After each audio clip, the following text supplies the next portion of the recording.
Welcome to DAPS Magic Live. I'm Mr. DAPS, and I have the distinct pleasure of welcoming my friend Kimberley Bouchard back to DAPS Magic Live as she shares more about what she's doing, which I think is considered part of the Positively Disney series. But you have a cookbook now. Welcome back.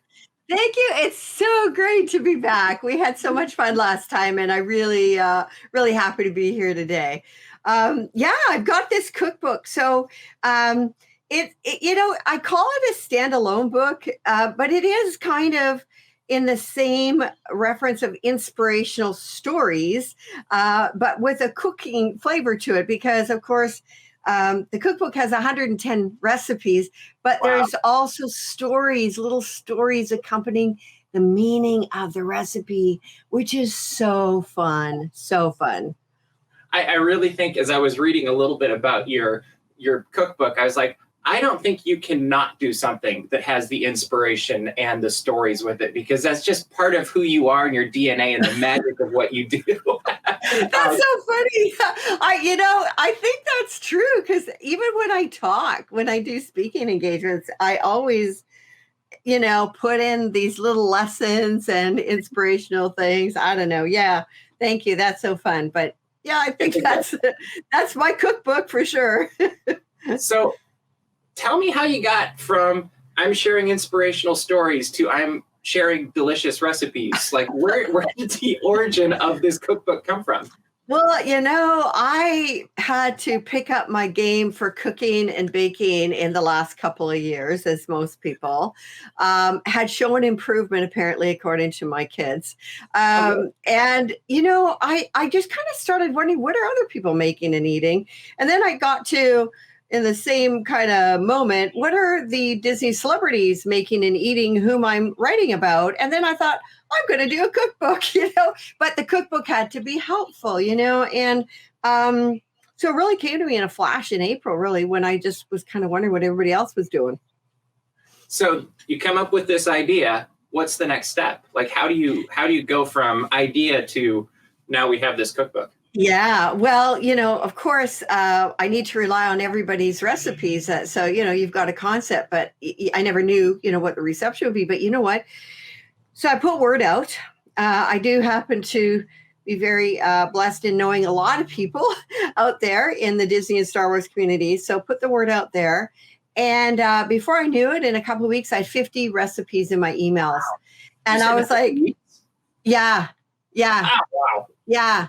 Everybody was like, yeah, this is great. What a great project and what a great cause, because 50% of all proceeds go to the charity Feeding America to help our American families, in our own backyards. And so there was very few passes. And the only reason why they passed is because they were filming and they could not contribute. But yeah, so, it kept growing, and I kept getting more recipes and the little stories I'd asked people to tell me. I just felt, honestly, I felt it important to find out what is behind this recipe, because these are personal recipes. These are from their table.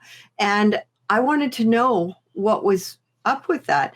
And, it was very interesting because some of the stories came to me. So, for example, Carrie Fisher's recipe, her brother told me the recipe, and he told me the story, and all the A-listers and all the events that they would have had this particular dish. And everybody would have had this dish. It was a very famous dish in Carrie's household. And I thought that was really fun. So you wouldn't even find that in a recipe book. Other stuff passed on throughout the generations. I even had some things illustrated sent to me, And there was actually 2 recipes that were created specifically for the cookbook. Peter Mayhew's recipe, our lovely Chewbacca, his recipe was created for the cookbook.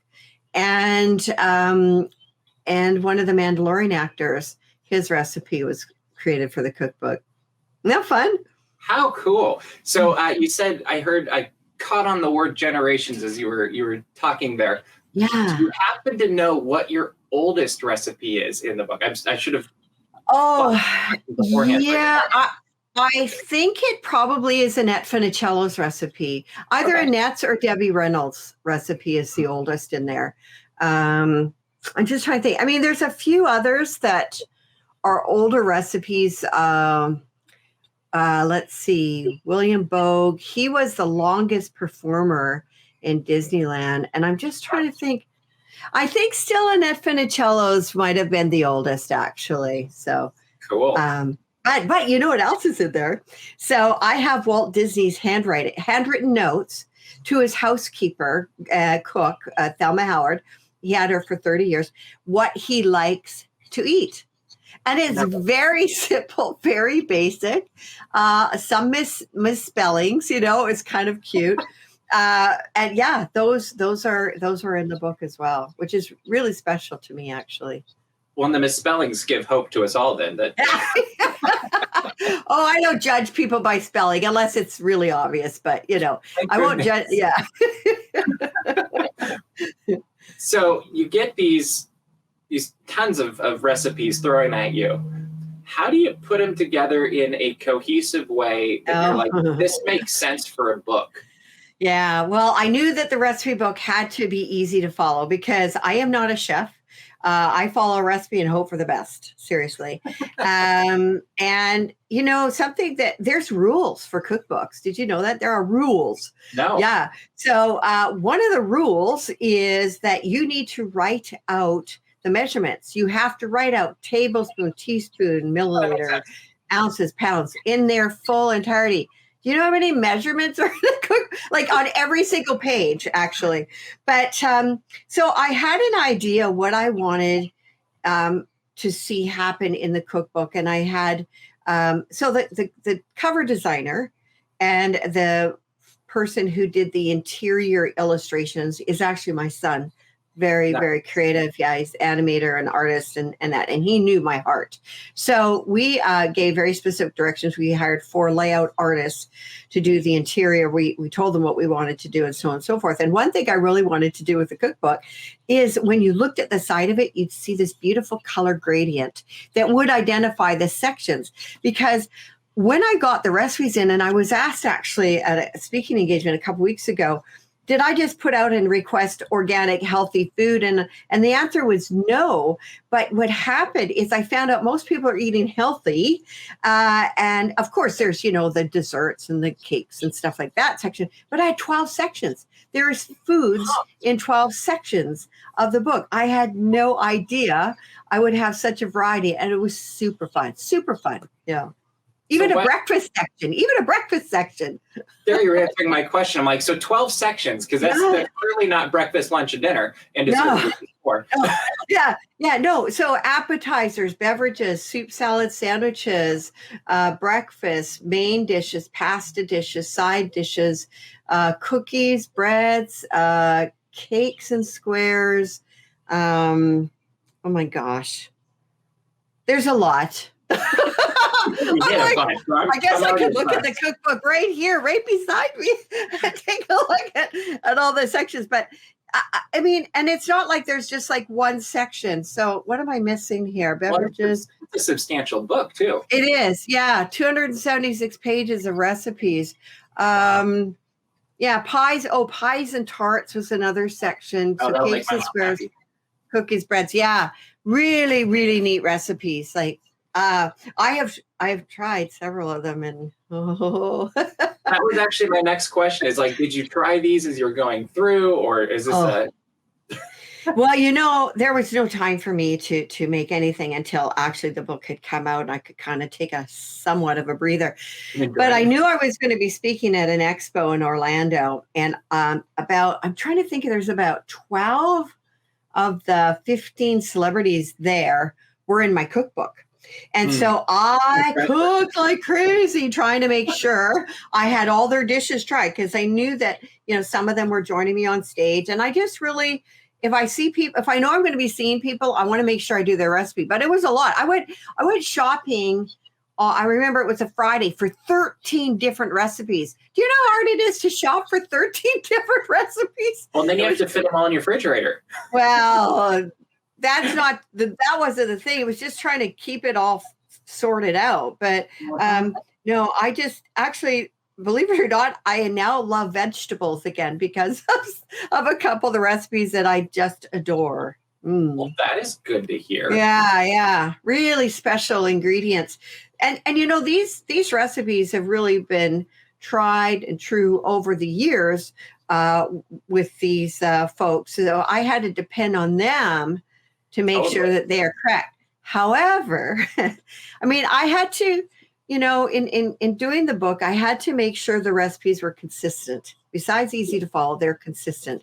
But I wanted to also maintain the voice of the recipe author, especially in their, in their stories and how they approach the recipe, Mm-hmm. And one of the things that I didn't anticipate was names for ingredients that we don't have those names for here. So for example, so Warwick Davis, who's Star Wars, Harry Potter, fame, he had a pasta recipe that required tube tomatoes.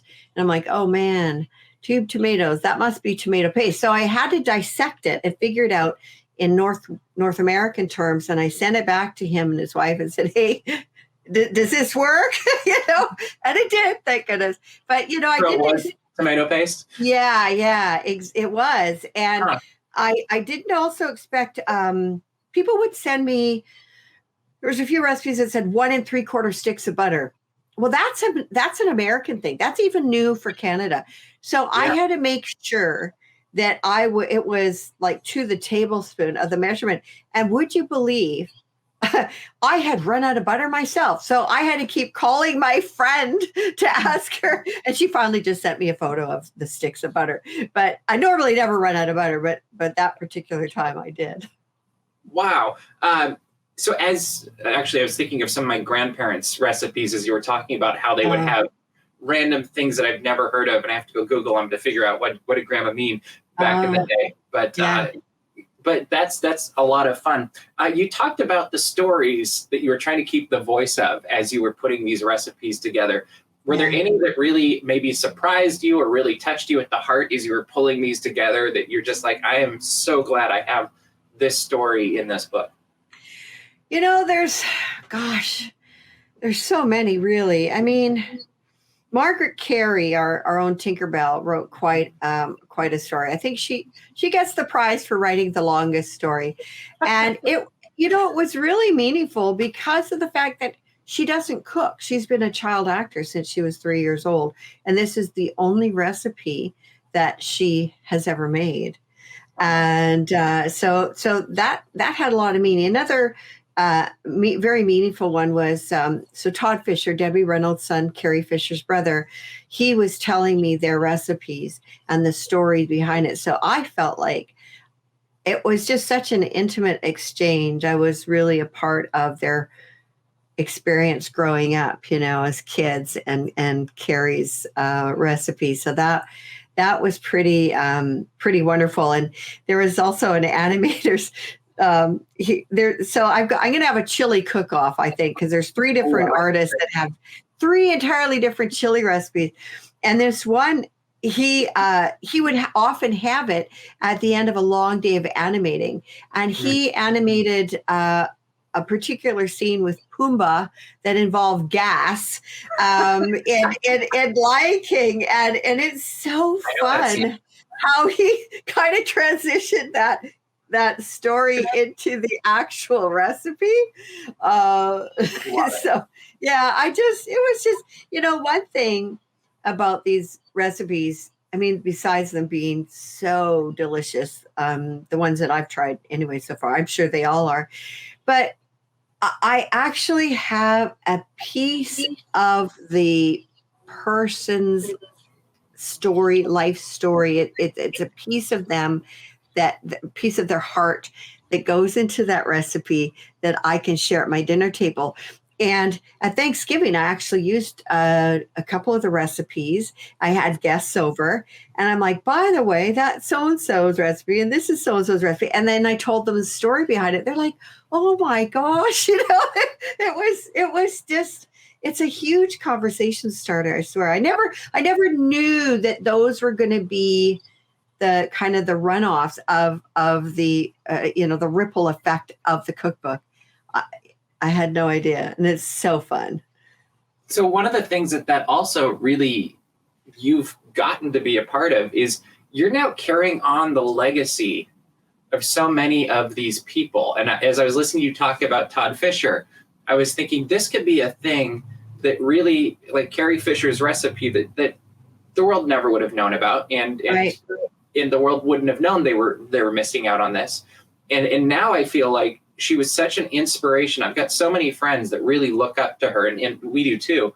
Yeah. But people that really like, this was my one person that I really looked up to. And I think of how special that is, that they can now have this little piece of the history of Carrie and the life of Carrie that you've carried on and shared with people, that nobody would have thought of this, I don't think. Like, how does that feel? I'm very aware of, how my work touches some people. I get a lot of feedback, but I think it's just an honor for me, really, to be able to do that. And I've had people say, this is an amazing idea, and nobody's ever done this. And nobody has ever done this before. Nobody. They talk about the Disney or Star Wars cookbook, sort of the made up recipes, themed recipes, but never from the stars and the artists themselves. Never. And I just think it's fun, and I'm having so much fun with it. And there's a lot of people that have come to me now and said, gee, if I would have known about this, I would have loved to be in your book. And so guess what? I am pretty sure there will be a second one out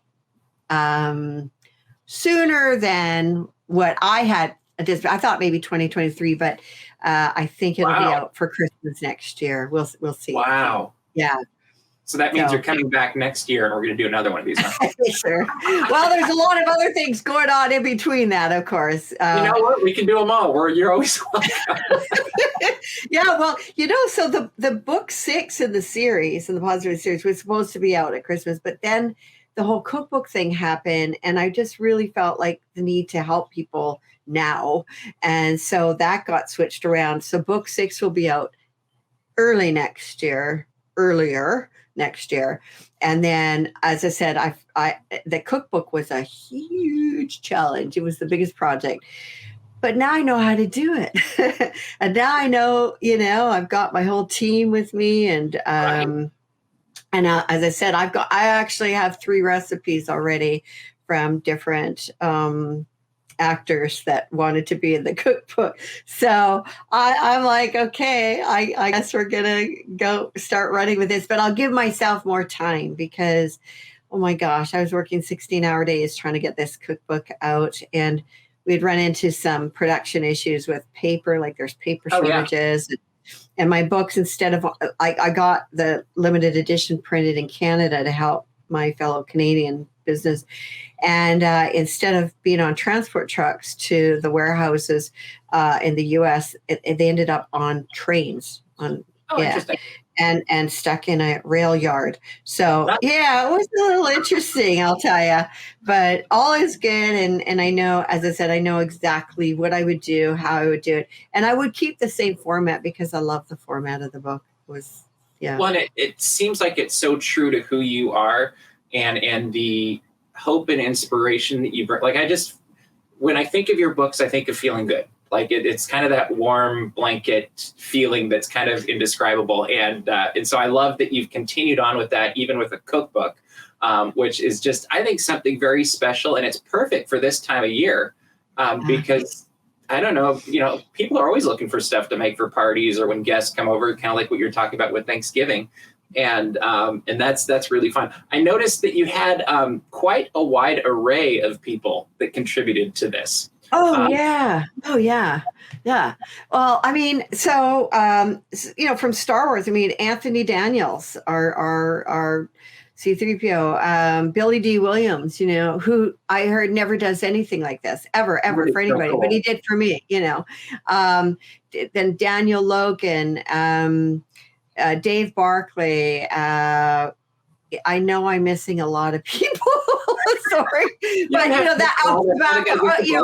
so Princess, so Carrie Fisher and Peter Mayhew's recipes and stuff, and then I've got original Musketeers, Annette Funicello, Cubby, Sharon. I've got the voices of Goofy, Pluto, Minnie Mouse, Mickey Mouse Television. Did you know there's 2 Mickey Mouse voices?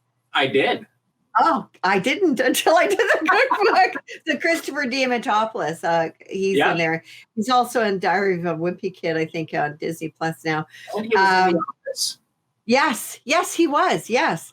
And then Daisy Duck. So I've got the voices. And the original Donald Duck, Clarence Nash, which is really Very cool. cool. And then I've got some of the very renowned Disney artists. I've got directors. It's and the actors from Aladdin, Beauty and the Beast, Frozen, Toy Story, Hocus Pocus, Pirates of the Caribbean. Yeah.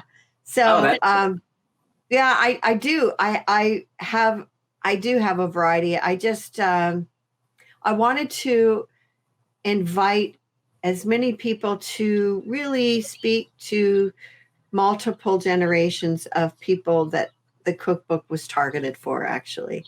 So, yeah. Well, and that's a fantastic way to do it, because I feel like that also creates an entry point for different people to, maybe this opens up a love of cooking, which I've always enjoyed cooking, but the last 2 years, it kind of went from oh, I really enjoy this to oh, this is something I can actually do. And I'm looking forward to going through, as you were talking, I'm I should just go through front to back, or maybe a different order, but try every recipe in the cookbook. And I don't know, I feel like it's fun thing to try. It'll take you a while. I mean, so I was at some friends for dinner when I was in Orlando a couple weekends ago, and one of them had made Musketeer Sharon's salad, and oh my gosh, it was so nice to actually taste something that that people are actually using in the cookbook. This is a cookbook that people are supposed to use, not just to even though there's a collector's edition, sealed and foil stamped, that these books are meant to be used. And it's something that I look forward to trying all the dishes. There's one dish that went way out of my comfort zone. And it was shark and bake by one of the actors from Pirates of the Caribbean. Huh. Yeah, shark. So anytime I mention shark, I know, well, so people are asking me, isn't that illegal? And it's not, shark fin, I think, is another story, but shark meat isn't. Yeah. Okay. And so that was the last recipe I had to make of the people that were going to be at this expo. And so I called up 5 different Asian markets, and the last guy said, because everybody else didn't have it, he goes, "Oh, you just go to Bob for shark." I'm like, "What are you talking about, Bob for shark? What does that even mean? And how would I know what I'm getting, if I caught something?" So I thought, forget that. So I said, listen, I need something to be like the texture of shark meat. And so I used rockfish instead. And I mean, because I was like, what the heck, getting shark in the Caribbean is probably a little easier, although we do apparently have shark that you can eat here. But anyway, so the Caribbean spices, though, one thing about these recipes is they're from sort of the old country or the original country. So you can get the spices individually and then mixing them together. Oh, so good. So good. So I did make a beautiful shark and bake, but with rockfish. And cool. It tasted so good. Yeah. So was that the most, I'm going to say, out of your wheelhouse? Yeah. Yes. And that's the only one, actually. And it's so funny because when I had this fellow on stage, Trevor Etienne, And he was being given a hard time from his colleagues because of the recipe he submitted. But it was something he grew up with, and his mom made for him all the time, and he felt like it was a part of his heart, and he wanted to share it. And so, yeah. See, I thought it came from when they were filming or something, but that's a way better story. Yeah. So yeah, and it's really nice to have those childhood recipes. I mean, some of them were getting kind of emotional talking about the recipes because, it was a special recipe that their grandmother had made for them that is no longer with us. And, and you know what, the beautiful thing to me about this particular cookbook is because these recipes come from the heart. These people are not just submitting any old recipe. And food brings us together. Food brings people together and creates families, and I love that aspect. Community. I mean, any potluck in anywhere, it's always happy, and it has so much more meaning, I find. I completely agree with you on that. It's you think of how many memories are made around the table when you're eating together, you're at a potluck, like you said, or even in the parks, what's churros. And I was thinking as you were talking about the shark, I had swordfish at Disneyland Paris, and it was fantastic. I never would have tried it before, but that's kind of where my brain went. And you think of these memories and these experiences that we get to share with those that are dear to us with food, perhaps more than just about anything else. And I love that you're now sharing these experiences and these memories with people that just never would get to hear them otherwise or see them. Yeah. And go ahead. No, I was just going to say, it's always about the story with me. Always has been, always will be. And, it's funny because people have asked me, did you ever think you'd ever do a cookbook? I'm like, are you kidding me? What? Not me. And I think I'm the only person that has a cookbook that's not a chef or a cook of any sort. My husband's far better than me at cooking, creating things out of 3 things. It's gourmet type of thing. I have to, as I said, I have to really follow a recipe. And, something about this cookbook is it's not filled with photos of dishes. At one time I thought, I'll just make a few, dishes and put them on every section, which would have been crazy because it would be almost 30 dishes. And besides not even having the time, I don't know about you, but my stuff doesn't look like the photo in the cookbook. Yeah, I mean, really, we have to be honest here. Well, sometimes that's a frustration point, isn't it? Of course. And I'm thinking, gosh, that could be really detrimental to my cookbook if somebody saw me. And I had even hired a food photographer. And then she told me about a food stylist. Did you think food stylists exist? Yeah. They're the director of the set director, if you will, with your food. I mean, I had no idea, but I just really didn't have time. And I thought, people are not going to be buying this cookbook for the photos. They're going to be buying it because of the people in it and the stories, of course. So I picked that version and, over the food photos. Well, and I think one of the great things you do too is you don't just create books that connect at the heart. You also pay it forward. Do you want to talk a little bit about how you pay forward your proceeds? Oh, sure. Yeah. So in any of my books, I support a foundation or whatever. And this one, I really wanted to make a huge difference. So I did my investigating to make sure that I was going to be picking the correct charity. They're number 2 on the top 100 Forbes list for charities, Feeding America. Introduced myself to them, showed what the cookbook was all about. They absolutely loved it. And I officially signed on to work with them. And 50% of all proceeds of my book goes to charity, goes to Feeding America. And it's interesting, when I was in Orlando, coming back from some friends late one night, I saw this massive billboard, and it was a Feeding America ad. Right. And it said 1 in 6 children are hungry in America. And I'm telling you, that hit me so hard. And I'm like, I was so grateful that I I shouldn't say paired up, but I'm actually working with them so that I can make a difference. And my goal is to raise $500,000, which is equivalent to 5 million meals. Can you imagine? Wow. 5 million meals. Wow. And it's going to happen. It's all going to happen because of the Disney and Star Wars support in the communities.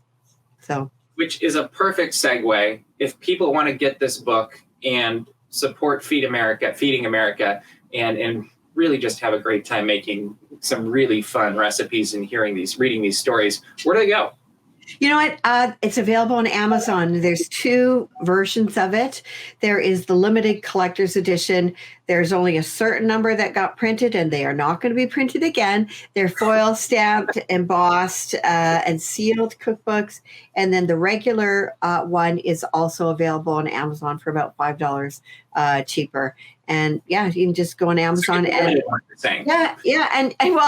if you want your local bookstore to carry them, then they can reach out to me personally or my publicist or somebody, and we can figure out something. Because I believe in in business and small business, and that's why I had them printed in Canada, because the charity is helping American families, and I live in the United States, but I am from Canada, and I wanted to help them in some way, shape, or form too. I love it. And if people want to find you online, where should they go? Wow. Well, actually, so Kimberley with an L-E-Y Bouchard on Facebook, Positively Disney Books, but there is a new Instagram and new Facebook about the cookbook. So Positively Disney Cookbook on Instagram, that which will give people a chance to share their creations with others. So I just started posting the different dishes I made, and you don't give out the recipe because that's copyrighted. No. But I give a little teaser, about somebody made this dish. I name the dish, but I won't tell who the actor is. I kind of give little hints and stuff. But super fun, and I hope everybody joins up with that and shares their dishes that they make. Well, they need to now. Yeah. Absolutely. Yeah. Well, thank you so much for joining us today, Kimberley. It is always a pleasure. I encourage everybody to go out and get this book. I'm going to right after this. And we hope you all have a happy holidays. And we look forward to having you again, Kimberley. Thank you so much. It's absolutely just been my pleasure. Thank you.